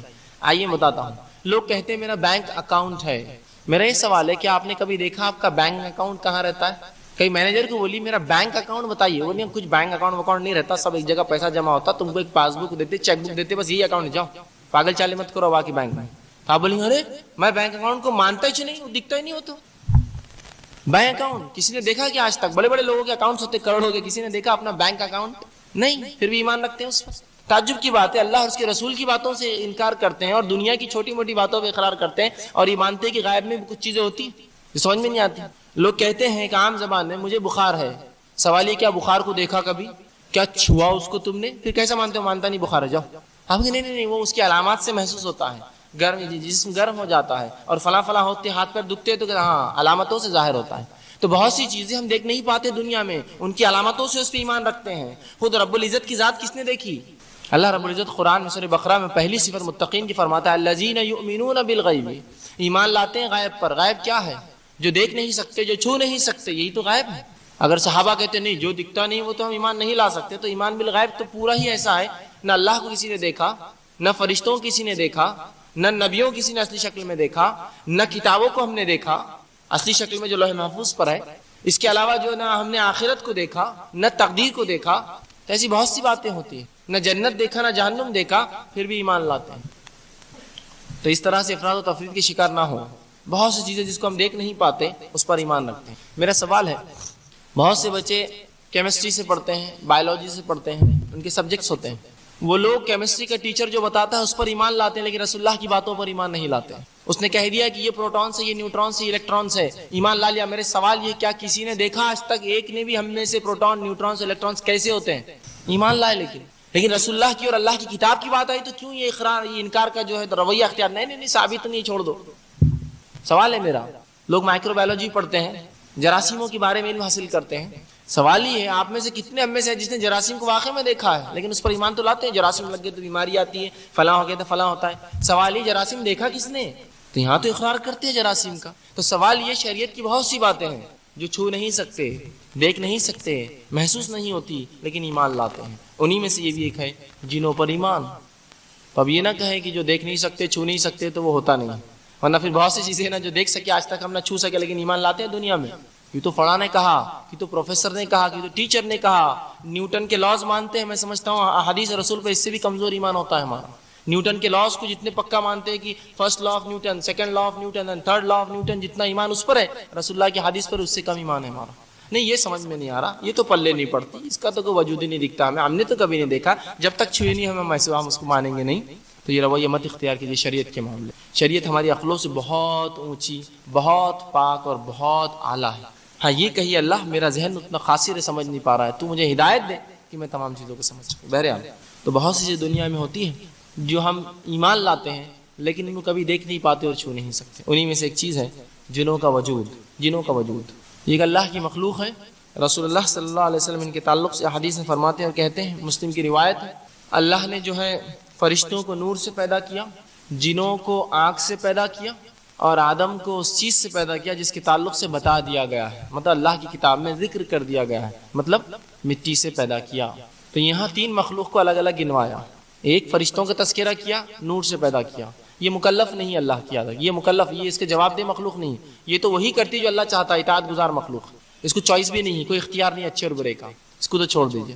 رہا دوسرے کا تذکرہ آ رہا ہے کہ ہم نے جنوں کو آنکھ سے پیدا کیا، بالکل الگ الفاظ استعمال ہو رہے، یہ نہیں کہا فرشتے اور جن ایک ہے یا انسان اور جن ایک ہے، فرشتوں جنوں کو ہم نے آنکھ سے پیدا کیا اور انسان کو اس چیز سے جس کا اللہ کی کتاب میں تذکرہ کر دیا گیا ہے، مطلب وہ مٹی سے پیدا کیا۔ آگے ہم دیکھتے ہیں، جب یہ بات ہمارے سمجھ میں آ گئی کہ یہ جن بھی اللہ کی ایک مخلوق ہے، یہ بھی مکلف ہے، اب آئیے ان کے تعلق سے چند باتیں رکھتا ہوں۔ مقصد یہ نہیں ہے کہ آپ کو ڈراؤں اور گھبراؤں۔ اکثر جب بھی جنوں کی بات آتی ہے لوگ آس پاس دیکھتے، ادھر بیٹھا ہوا تو نہیں کوئی، اور بیٹھا تو باہر گیا تو دکھ رہا کہ نہیں میرے کو، تو بھاگ گیا بولے تھا ایک آیا تھا، غلط فہمیاں ہوتی بہرحال۔ تو انشاءاللہ عزیز چند باتیں رکھوں، مقصد نہ ڈراؤں، نہ یہ ہے کہ آپ کو خام خواہ کی کسی مشکل میں ڈالوں، بلکہ مقصد یہ ہے کہ صحیح علم دو، جس کی وجہ سے، جس کا علم نہ ہونے سے عقیدوں میں بگاڑ آتا ہے۔ تو عقیدوں میں بگاڑ نہ آئے بول کر یہ بات میں آپ کے سامنے رکھ رہا ہوں، تاکہ جب بھی کوئی مسئلہ ہو ہم اس چیز کو جان لیں، اس چیز کو سمجھ لیں۔ ورنہ عموماً اس اللہ کی مخلوق کے تعلق سے بڑی غلط فہمیاں اس حد تک کہ ہم مسجد میں سوئے تو اٹھا کے پھینک دیا کسی نے۔ سوال یہ ہے، یہ بھی اللہ کی مخلوق ہے، اور اگر یہ عبادت کے لیے کسی مسجد میں آئے تو آپ کو کیوں پھینکیں گے بیچارے؟ عجیب عجیب واقعات، عجیب عجیب کہانیاں، قصے، فلسفے اور باتیں ان کے تعلق سے ہوتی ہے، عجیب عجیب ناموں اور القابوں سے ان کو پکارا جاتا ہے، کوئی ان کو جن بولتا ہے تو کوئی بھوت بولتا ہے تو کوئی پریت بولتا ہے تو کوئی اس طرح کی جو مذکر اور مؤنث بھوت ہوتے ہیں، اور کوئی کہتا ہے کہ بغیر سر کا، اور پتہ نہیں کیا کیا کیا کیا فلسفے لوگوں نے گڑھ لیے ہیں۔ آئیے آج اس کی حقیقتوں کو ہم دیکھتے ہیں، اس کی حقیقتوں کو جاننے کی جو ہے میں کوشش آپ کے سامنے رکھنے کی کوشش کروں گا۔ جب ان کے وجود کے تعلق سے ہم نے اقرار کر لیا کہ یہ ہوتے ہیں، اللہ کی کتاب نے اقرار کیا، رسول اللہ کی کئی احادیث یاد رکھیے، ایک نہیں، سورۃ الجن آپ پڑھیے، اس میں تفصیلات آ جائیں گے، اور رسول اللہ کی کئی احادیث سے تعلق سے ہے کہ جنوں کے تعلق سے، بہرحال ابھی بھی میں آپ کے سامنے درس میں بھی رکھنے کی کوشش کروں گا۔ جنوں کو جو ہے کئی ناموں سے پکارا جاتا ہے عربی زبان کے اندر۔ عربی زبان میں جنوں کے کئی القاب یا کئی نام ہوتے ہیں جن سے اس کو پکارا جاتا ہے۔ کچھ نام خود قرآن نے لیے، کچھ نام خود رسول اللہ نے لیے اور کچھ نام جو عربی زبان میں عام تھے جو آج انگلش زبان میں بھی آتے ہیں وہ چیز ہے۔ پہلی چیز تو یہ جنوں کو سب سے مشہور اور معروف نام جس سے پہچانا جاتا ہے وہ جنی ہے۔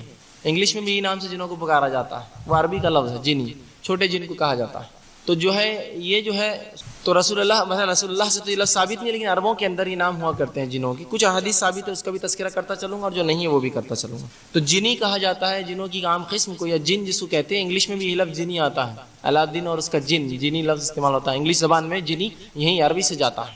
اسی طرح کچھ جن ہوتے ہیں جن کا نام جو ہے عامر ہوتا ہے، کچھ کو ارواح کہتے ہیں۔ اب میں اس لیے رکھ رہا ہوں کہ نام سے شروعات ہوتی ہے کسی بھی چیز کی، کچھ کو ارواح کہا جاتا ہے، ٹھیک ہے۔ اسی طرح یہ ارواح انہیں کہتے ہیں جو انسانوں کو راستے میں تکلیف دیتے ہیں، دروں کے اندر آ کر، اس کو روح بولتے ہیں ہم، روح بھٹک رہی اس طرح سے، ارواح عربی میں کہتے ہیں۔ یہ آ کے لوگوں کو تکلیف دیتے ہیں، جو لوگ مر چکے ہوتے ہیں ان کے چہروں میں آ کر انسانوں کو ڈراتے ہیں، دھمکاتے ہیں، یا پھر نئی نئی باتیں سکھاتے ہیں، تو اس طرح کی یہ کام کرتے ہیں۔ اسی طرح جو ہے شیطان یہ قوی ہیکل جن ہوتا ہے، اس کو عربی میں بھی شیطان کہتے ہیں، قرآن نے بھی ابلیس کو شیطان کہا، تو شیطان بھی کہا جاتا ہے۔ اسی طرح افرید بھی انہیں کہا جاتا ہے۔ افرید ایک بہت قوی ہیکل جن، جو سلیمان علیہ السلام کا سورہ قصص کا واقعہ پڑھ لیجئے کہ ایک افرید نے سلیمان سے کہا، سلیمان تیرے اٹھنے سے پہلے، اس مجلس کے برخاست ہونے سے پہلے میں سبا کی رانی کا تخت تیرے پاس لا دوں گا۔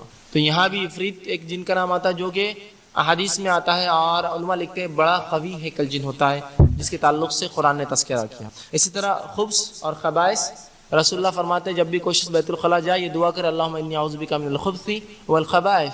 تو خبث اور خبائث جنوں کی وہ نسل رسول اللہ فرماتے ہیں جو بدترین قسم ہے، جو انسانوں کو جب وہ ننگے ہوتے ہیں جب تاڑتی ہے، جب دیکھتی ہے، جب تکلیف پہنچاتی ہے۔ تو جب بھی حمام میں جایا کرو، بیت الخلاء اور پیخانوں میں جایا کرو، رسول اللہ فرماتے ہیں یہ دعا ضرور پڑھ لیا کرو، اللہم انی اعوذ بک من الخبث والخبائث، کہ اللہ میں پناہ مانگتا ہوں تجھ سے یہ غلیظ نسل جنوں کی خبث ان کے مذکر سے، اور خبائث ان کے مؤنث سے، دونوں سے۔ جن مطلب ان کے اندر مذکر اور مؤنث، میل فیمیل بھی ہوتے ہیں، جس طرح ہم میں ہوتے ہیں مردوں کے اندر عورت اور مرد ہوتے ہیں، اسی طرح ان میں بھی ہوتے ہیں۔ تو یہاں رسول اللہ نے دعا سکھائی ان سے پناہ مانگنے کی، بچنے کی۔ تو یہ چند نام تھے جو قرآن حدیث میں اور عربی زبان میں مشہور اور معروف ہے جنوں کے۔ آئیے اب دیکھتے ہیں ان کی قسمیں کیا ہیں۔ حاکم کی روایت ہے، آپ صلی اللہ علیہ وسلم فرماتے ہیں جنوں کی 3 قسمیں ہوتی ہیں۔ 3 قسم کے ہوتے ہیں۔ ایک وہ ہوتے ہیں جو اڑتے پھرتے ہیں، اس سے بھی ایک صفت پتہ چلتی ہے ان کی کہ یہ اڑ سکتے ہیں، جو اڑتے پھرتے ہیں۔ دوسرے فرماتے ہیں آپ صلی اللہ علیہ وسلم جو شکلوں میں ہوتے ہیں، مختلف شکلوں میں، سانپ، کتے کی شکل میں، حدیث میں الفاظ بالخصوص آئے ہیں، سانپ اور کتوں کی شکل میں ہوتے ہیں، تو مطلب دوسری قسم شکلوں میں ہوتے ہیں۔ تیسری رسول اللہ صلی اللہ علیہ وسلم فرماتے وہ ہے جو کبھی کہیں ٹھہرتے ہیں اور کبھی سفر کرتے ہیں، کبھی رکتے ہیں اور کبھی چلتے ہیں۔ تو یہ 3 قسمیں رسول اللہ صلی اللہ علیہ وسلم بتائیں ان کی رہائش کے اعتبار سے۔ ایک وہ جو اڑتی پھرتی ہے، دوسری قسم وہ جو جانوروں کی شکل میں یا کسی شکل میں آتی ہے، لیکن میں پھر کہوں گا ہر چیز پر یہ شک مت کیجیے آپ کی جن تو نہیں ہے کہیں، ورنہ کوئی کتا آ کے آپ کے سامنے کچھ کھا رہا بڑے جان دو چھیڑو مت، پتہ نہیں جن تو نہیں ہوں، یہ معنی نہیں یاد رکھیں۔ آگے رکھوں گا اس کی تفصیلات، آگے تفصیلات رکھوں گا کہ شکلیں کب لیتے ہیں اور کیا نقصان ان کو ہوتا ہے اس میں۔ بہرحال تیسری وہ شکل ہوتی ہے جنوں کی جو کسی مقام پر کبھی ٹھہرتی ہے اور کبھی جو ہے سفر کرتی ہے، نکل جاتی ہے، مطلب خانہ بدوش جس کو کہیں گے، رکتے ہیں اور چلے جاتے ہیں۔ تو بہرحال رسول اللہ صلی اللہ علیہ وسلم نے ان تینوں قسموں کا تذکرہ کیا۔ اب آئیے پہلی چیز تو یہ جان لیں، جب اڑنے کے تعلق سے ان کی حدیث آتی ہے، اللہ رب العزت نے ان کو بہت تیز اڑنے کی صلاحیتیں دی ہیں۔ یہ پہلے آسمان تک رسائی کر سکتے ہیں چند سیکنڈ یا چند منٹوں میں، جس کو ہم کہیں گے، اتنی قوت ان کو اللہ رب العزت نے دی ہے۔ اور یاد رکھیے اللہ جب بھی کوئی نعمت دیتا ہے اس کا سوال بھی کرے گا۔ اللہ رب العزت نے فرما دیا سورہ تکاثر میں کہ جو نعمتیں دی جائیں گی اس کے تعلق سے تم سے سوال ہوگا۔ تو جن اور انس کو جو نعمتیں دی گئی سوال ہوگا، اگر صحیح استعمال ہوتا ہے تو فائدہ ہوگا، غلط استعمال کرتا ہے تو اس کو جواب دہ ہے۔ تو ان کی صلاحیتوں میں یہ ہے جیسے رسول اللہ اڑتے پھرتے ہیں، یہ پہلے آسمان تک رسائی کر سکتے ہیں۔ دوسری جو شکلوں میں ہوتے ہیں، یاد رکھیں جن کبھی بھی شکل بآسانی نہیں لیتے، اس لیے کہ جب یہ کسی شکل میں آ جاتے ہیں تو پورے طبعی قوانین، فزیکل لاز ان پہ لاگو ہو جاتے ہیں۔ مثال کے طور پر ایک جن نے کتے کی شکل لی اور کسی نے کتے کو مار دیا تو وہ ختم ہو جائیں گے۔ تو تمام طبعی قوانین اس پہ لاگو ہو جا سکتے، وہ انسان کی نظروں کے سامنے اپنی اہلیت کو بدل نہیں سکتے۔ وہ ایک مقام پر اللہ نے ان کو رکھا ہے، اس مقام سے بدل کر یہاں آتے ہیں۔ تو ایسا نہیں ہو سکتا کہ کوئی کتا آپ کو دیکھے اور یوں غائب ہو جائے، تمام طبعی قوانین اس پر لاگو ہو جاتے ہیں۔ تو کوئی جن اتنی بڑی غلط فہمی نہیں کرتا عموماً، گو یہ کر سکتے ہیں، گو یہ روپ لیتے ہیں، انسانی شکل بھی لیتے ہیں۔ ابو ہریرہ رضی اللہ عنہ کی بخاری کی روایت میں وہ غلہ چرانے آیا، جو کھجور جمع کی گئی تھی عید الفطر صدقے کی، فطرے کی، وہ کھجوریں چرانے آیا تھا، تو انسانی شکل میں آیا، لیکن جو ہی ابو ہریرہ اس کو پکڑا تو مجبور ہو گیا، کیونکہ وہ طاقت میں کم تھا ان سے، تو کہا مجھے چھوڑ دو، معاف کر دو۔ تو پتہ چلا تمام طبعی قوانین اس پر لاگو ہو جاتے ہیں جب وہ شکل لیتا ہے۔ تو عموماً شکل نہیں لیتے، یاد رکھیے عموماً شکل نہیں لیتے، لیکن لے سکتے ہیں خصوصاً، کوئی حرج نہیں اس کے اندر، ٹھیک ہے. لیکن ہر چیز کو اسی کی طرح منسوب کرنا، بلی ہے تو یہ تو کہ جن تو نہیں ہے، کتا ہے تو یہ جن تو نہیں ہے. یاد رکھیے ہمارے محلوں کے اندر کتوں کے ساتھ جو سلوک ہوتا ہے، کبھی کوئی جن یہ رسک نہیں لے گا اپنے بدل کر مسلمان محلے سے گزرنے کا. ہمارے بچے تو جیسا دیکھتے رہتے، کراس گرفت میں آیا پتھر تیار رہتا، اس کو معلوم کتے کو کہ یہاں پھٹکے پڑنے والا یہ محلے کے اندر، وہ بیچارہ دبتے ہوئے نکلتا. تو کوئی بھی جن یہ رسک نہیں لیتا، گو یہ شکل لے سکتا ہے، لیکن تمام طبعی قوانین جو لاگو ہو جاتے ہیں وہ اتنی بڑی غلطی نہیں کرتا عموماً، لیکن ہاں خصوصی طور سے یہ کام وہ کر سکتے ہیں. جیسے کہ ابو ہریرہ رضی اللہ عنہ کی حدیث میں آتا ہے کہ یہ بھوکا تھا، اس کی بیوی بچے بھوکے تھے، وہ آیا اور کچھ کھجوریں چرانے لگا، آپ نے پکڑ لیا اور کہا آج تو رسول اللہ کے پاس تجھے پیش کر، کہا مجھے معاف کر دو، بہت بھوکا غریب آدمی ہوں، بچے بھوکے تھے، کچھ لے جا رہا ہوں. کہا ٹھیک ہے کل نہیں آنا، اس نے وعدہ کیا کل نہیں آؤں. جب فجر ہوئی رسول اللہ کو بتایا، اللہ کے رسول صلی اللہ علیہ وسلم نے کہا کہ وہ آج بھی آئے گا. ابو ہریرہ رضی اللہ عنہ کہتے اب تو میں مستعد ہو گیا، رسول اللہ نے کہہ دیا تھا آج آئیں گا. جب رات ہوئی تو میں انتظار میں تھا اور واقعی میں آیا ہوں، میں نے پکڑا اس کو، کہا آج تو رسول اللہ کے پاس لے جا کر ہی رہوں گا تجھے، آج بھی چوری. تو کہا نہیں میں بہت پریشان حال ہوں، مجھے معاف کر دو، اب نہیں آؤں گا، وعدہ کرتا ہوں. کہا ٹھیک ہے. رسول اللہ صلی اللہ علیہ وسلم فجر میں پوچھا ابو ہریرہ کیا ہوا؟ تو کہا اللہ کے رسول وہ پھر آیا تھا آپ نے جیسا کہا تھا، پھر بہت گزارشات کی، میں نے چھوڑ دیا، آج اور آئیں گا. کہا ٹھیک ہے. ابو ہریرہ رضی اللہ عنہ فرماتے آج تو میں نے طے کر لیا اس کو آج چھوڑوں گا نہیں. جب آیا ہو تو بحران پکڑ لیا، کہا آج مجھے یقین تھا رسول اللہ نے بتایا تو آئیں گا، آج تو رسول اللہ کے پاس ضرور لے جا کے سزا دلاؤں گا. تو کہا نہیں میں تمہیں ایک ایسی بات بتاؤں گا جس کو اگر تم پڑھ لو تو 2 فرشتے جو ہے رات بھر تمہاری حفاظت کرتے فجر تک. کہا کیا ہے؟ تو کہا جب بھی تم سو آیت الکرسی پڑھ کر سو، کوئی جن اور کوئی انسان جو ہے تمہیں تکلیف یا جو کوئی جن تمہیں تکلیف نہیں پہنچا سکیں گے، اللہ کے 2 فرشتے تمہاری حفاظت فجر تک کریں گے. جب یہ کہہ کے چلے گا ابو ہریرہ رضی اللہ عنہ صبح فجر میں پہنچے، کہا کیا ہوا آج تمہارے غلام تمہارے قیدی کا؟ کہا رسول اللہ آج بھی آیا تھا، میں نے تو پکڑ لیا اس کو، آپ نے چونکہ کہا تھا، لیکن بہت گزارشات کی اور کچھ چیزیں مجھے بتا کر گیا، میں نے چھوڑ دیا. کہا کیا کہا؟ تو کہا کہ اس نے کہا کہ جو شخص آیت الکرسی پڑھے رات میں سونے سے پہلے 2 فرشتے حفاظت کرتے. تو کہا ہاں یہ بات اس نے سچ کہی، لیکن وہ اکثر جھوٹ کہتا ہے. اے ابو ہریرہ تمہیں پتا ہے کہ تمہارا قیدی کون تھا؟ تو کہا اللہ و رسول عالم، اللہ کے رسول جان ہمیں کیا معلوم تھا کیا تھا. کہا وہ شیطان تھا، وہ اکثر جھوٹ بولتا ہے لیکن اس معاملے میں سچ کہا، اس معاملے میں سچ کہا. اس حدیث سے ایک اور بات نکلتی ہے عنوان سے متعلق، لیکن بتا دوں کہ شیطان بھی سچ بات کہے تو ماننا چاہیے.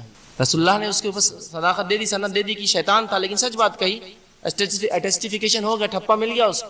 بہت سے لوگ کہتے ہیں ان کی بات نہیں سننا چاہیے، ان کا ہمارے جماعت سے تعلق نہیں، اس سے تعلق نہیں، وہ سب نہیں. یاد رکھیے حق بات جو بھی بولے، کوئی بھی انسان بولے اس کو لینا چاہیے ہمیشہ، حق ہوتا ہے، ٹھیک ہے. اور باطل پھر کوئی بھی بولے، کتنا ہی بڑا اور چھوٹا آدمی ہو، اس کو چھوڑ دینا چاہیے. اس حدیث نے بہرحال یہ چیز ہی بتائی ہم کو کہ حق بات جو بھی دے. شیطان تھا، جھوٹ بولتا، لیکن کہا اس بار سچ کہا، رسول اللہ نے اس کو دے دیا. تو اللہ اور اس کے رسول کی سند آ جائے کسی کی بات پر تو وہ بات حق ہو گئی. پھر یاد رکھیے اس کو جھٹلایا نہیں جا سکتا. نہیں انہوں نے بولے اس لیے چھوڑ دینا صحیح بات نہیں. بہرحال یہ تو ان کی اقسام تھے.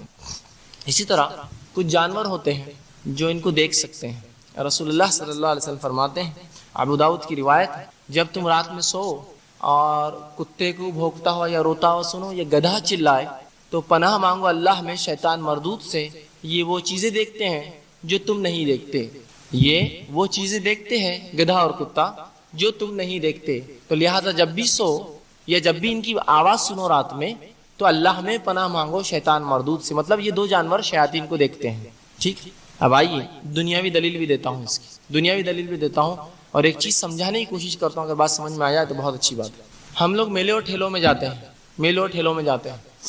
میلوں اور ٹھیلوں میں کچھ شوز ہوتے ہیں، شو ہوتے ہیں نا. بالخصوص 2 ہی شو ہوتے ہیں، کتے کا شو یا گدھے کا شو. غور کیا کبھی آپ نے اس چیز پر؟ آپ کہیں بھی جائیے، کوئی بھی جو میلے فیئرس لگتے ہیں ان میں 2 چیز جانوروں کے شو ہوتے ہیں بالخصوص، ایک کتے کا شو اور ایک گدھے کا شو. کتے کا شو کیا ہوتا ہے؟ وہ کتے سے پوچھتا دیکھو یہاں کون جڑوا ہے، ایک آیا ایک نہیں آیا، تو کتا برابر جا کے ہاتھ رکھ دیتا، بولتے ہو کتے کو بھی غائب کا علم ہے، دیکھو کہ وہ کہاں سے آیا معلوم.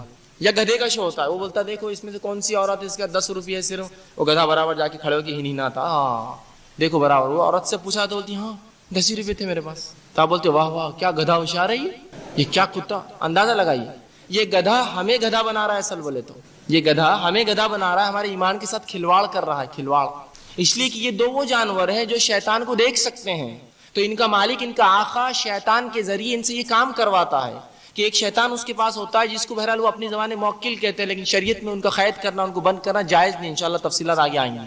تو وہ اس کو قید کر کے رکھتا ہے، پھر اس گدھے اور اس کتے کو بولتا ہے اس گدھے اور کتا جو شیطان کو دیکھ سکتے حدیث میں آتا ہے، پھر اس شیطان کو بولتا ہے کون ہے اس میں اس کا 10 روپے، وہ شیطان جا کر جیبا ٹٹول کر دیکھ لیتا ہے، آ کر گدھے کو پکڑ کے لے جاتا ہے، یہ آدمی گدھا جا کے کھڑے ہو جاتا ہے، انسان کو گدھا بناتا ہے۔ اور مسلمان ماں باپ خوشی سے دکھا رہے گدھے کا شو ہے، یہ گدھے کا شو دکھا کے اپنی حیثیت ہم کم کر رہے ہیں، کیونکہ انسانوں کی ہم کو نہیں، گدھے کو معلوم ہے تمام بات، عجیب بات۔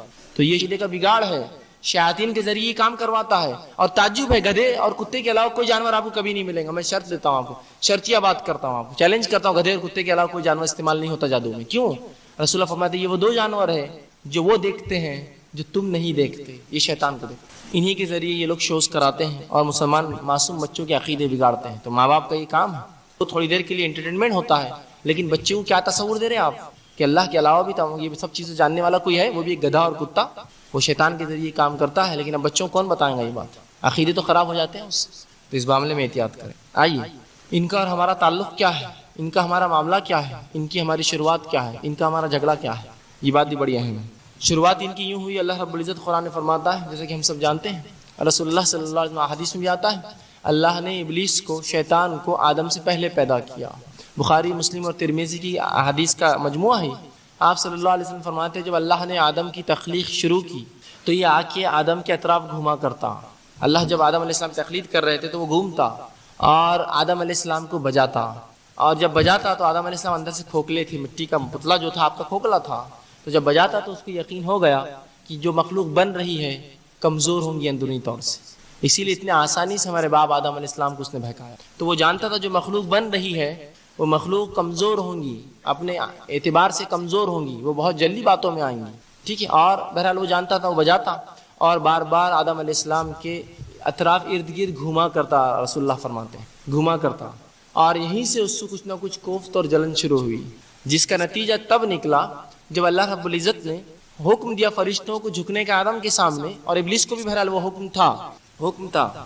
اب یہاں غلط فہمی امت میں جو پائی جاتی ہے وہ یہ ہے کہ ابلیس جو ہے یہ پہلا فرشتہ تھا، لوگ سمجھتے ہیں، اور پہلے آسمان میں پتہ نہیں کتنے ہزار سال عبادت کیا، دوسرے آسمان میں کتنے ہزار سال عبادت کیا، ادھر سے ادھر جھولا لیتا تو 70,000 فرشتوں کو تعلیم لیتا، ادھر سے ادھر جھولا لیتا تو 70,000 فرشتوں کو تعلیم لیتا۔ ایک دن جل گیا آدم سے، جل گیا تو پھر بغاوت کر دی، مخالفت کی، فرشتوں کی گینگ لے کے نکل گیا وہاں سے، جبکہ فرشتوں کے تعلق سے ہمارا ایمان ہے۔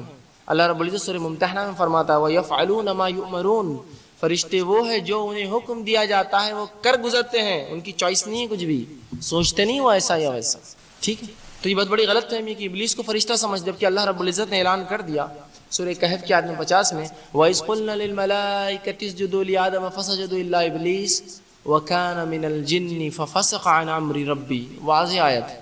وَإِذْ قُلْنَا لِلْمَلَائِكَةِ اسْجُدُوا لِآدَمَ، جب ہم نے حکم دیا فرشتوں کو کہ جھکو آدم کے سامنے تو تمام کے تمام جھک گئے، الا ابلیس، سوائے ابلیس کے، وکان من الجن، وہ جنوں میں سے تھا، ففسق عن امر ربی، اپنے رب کے حکم کی خلاف ورزی کیا، نافرمانی کی۔ تو اس آیت نے وضاحت کر دی، یہ آیت آنے کے بعد بھی پھر کوئی اختلاف کرے کہ یہ فرشتہ تھا یا جن تھا، بہت بری بات ہے، کہ تو اللہ نے یہاں وضاحت کر دی وکان من الجن، وہ جنوں میں سے تھا اور اپنے رب کے حکم کو ٹالا، انکار کیا، فاسق تھا۔ تو یہ غلط فہمی کا بہرحال ازالہ ہو گیا۔ تو ان کی دشمنی ہم سے جو ہے ابد سے ہے، شروع سے ہے، ازل سے ہے اور ابد تک رہیں گی، بہرحال شروع سے ان کی ہماری جو ہے دشمنی ہے۔ اب اللہ رب العزت نے جب جھکنے کا حکم دیا تو نہیں جھکا اور کہا انا خیر، میں اچھا ہوں آدم سے، اس لیے میں اچھا ہوں آدم سے۔ کیوں کہا؟ مفسرین لکھتے ہیں وہ اس لیے کہا کہ آگ اوپر کی طرف اٹھتی ہے تو اس نے کہا میں خیر ہوں، جبکہ مٹی کہیں سے پھینکو نیچے کی طرف چلے جاتی ہے، جبکہ اس کا یہ بولنا میں خیر ہوں یہ بھی غلط تھا عقلی اعتبار سے بھی۔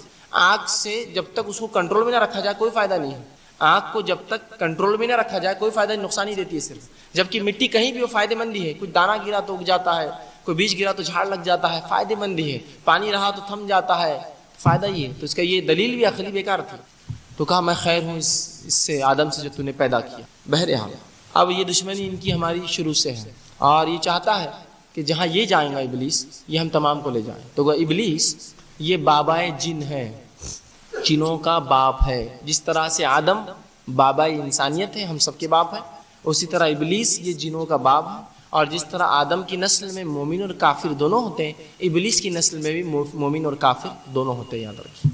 فرق اتنا ہے کہ ہمارے باپ ایمان والے تھے جس سے ہماری نسل چلی، اور جنوں کی نسل چلی ان کا باپ کافر تھا پہلا، بعد والوں نے بہرحال ایمان لایا، خود رسول اللہ پر کہیں جنہوں نے ایمان لایا، اس کا تذکرہ سورہ جن میں گزرا ہے۔ بہرحال اب ان کی غذائیات کے تعلق سے تو یوں تو یہ کافی غذائیں کھاتے ہیں، لیکن رسول اللہ صلی اللہ علیہ وسلم نے دو چیزوں کے تعلق سے ہمیں بتایا۔ یوں تو کئی غذائیں کھاتے ہیں، اسلاف سے کئی اقوال، صحابہ سے کئی اقوال ثابت ہیں، لیکن رسول اللہ کی حدیث میں بخاری، مسلم اور ترمذی کی روایت ہے، آپ صلی اللہ علیہ وسلم فرماتے ہیں کہ جنوں کا ایک وفد میرے پاس آیا اور مجھ سے کہا اے محمد صلی اللہ علیہ وسلم اپنی امت کو منع کر دو کہ اس ہڈیوں سے اور سوکھے گوبر سے استنجا نہ کرے، طہارت حاصل نہ کرے پیشاب کے بعد۔ کہ جنوں کا ایک وفد میرے پاس آیا تھا اور مجھ سے کہا اے محمد صلی اللہ علیہ وسلم اپنی امت کو منع کر دیجئے کہ ہڈی اور سوکھی گوبر سے استنجا نہ کرے، اس لیے کہ اللہ رب العزت نے اس میں ہماری اور ہمارے جانوروں کی غذا رکھی ہے۔ تو سوکھی ہڈیاں رسول اللہ فرماتے ہیں یہ تمہارے بھائی جنوں کی غذا ہے، کوئی ایک ہی نہیں کئی ہے لیکن یہ بھی ایک ہے، اور سوکھا ہوا گوبر، لیٹ جو جانوروں کے گوبر ہوتے ہیں، یہ جنوں کے جانوروں کی غذا ہے۔ تو لہٰذا یہ دو چیزوں سے پیشاب سے طہارت کبھی حاصل مت کیجیے۔